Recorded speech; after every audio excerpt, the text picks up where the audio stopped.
Good morning, everyone. Grace and peace. My name is Paul Dezay, and this is Find the Intersection.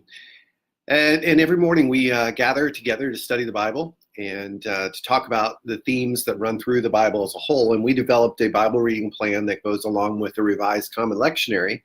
And that's what we do. So here we are on Thursday. Thursday is the day of the Psalm. And so we talk about the Psalm. And then on Fridays, we talk about the themes that run through all four of the passages for this week. So if you're new to this, just look in the description and it gives you the Bible reading plan for this week. And so today we're talking about Psalm 97. This psalm is an enthronement psalm. So it's talking about, the psalmist is talking about the king and being on the throne. So that's the overall category of our psalm. And so a few things that jumped out to me when I read through this morning. Number one is the reference to the earth over and over again. I think there's three references to earth, at least three, through this passage. And so, you know, the Lord is king. Let the earth rejoice and let the coastlands be glad. There is this reference to whoever this king is. It is the king over the entire earth, or there's a cosmic dimension to this. He's not just king over Israel, like in typical kings of that day.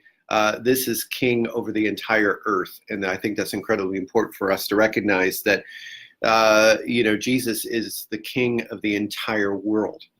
A second thing that jumped out to me is the reference in starting verses 2 through 5 remind me quite a bit of Sinai.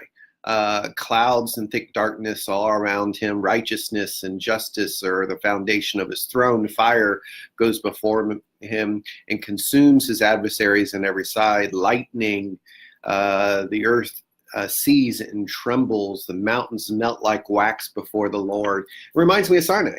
And so the psalmist is kind of having this picture in the background of God being on the mountain, and all of these reactions are because of his holiness and his presence. They shake the earth in which he rules over.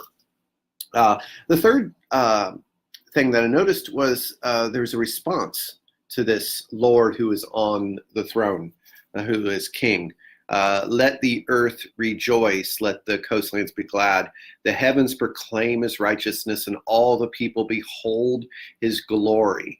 The very ending, verse 12, rejoice in the Lord, O you righteous, and give thanks to his holy name. So as in always, when we read the scripture, there's always a response. And this particular psalm reflects that. And so we have, as we read the word today, we have to respond. Make a decision. What is it? How are we going to respond to the king who is on the throne? Are we going to rejoice and be grateful for all that he's done for us?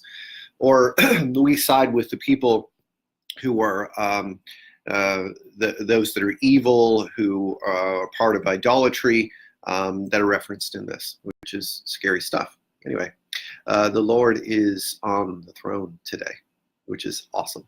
So, hey, I hope you have an amazing day today. If you could do me a big favor and just respond in the comments with whatever stood out to you in this passage from Psalm 97.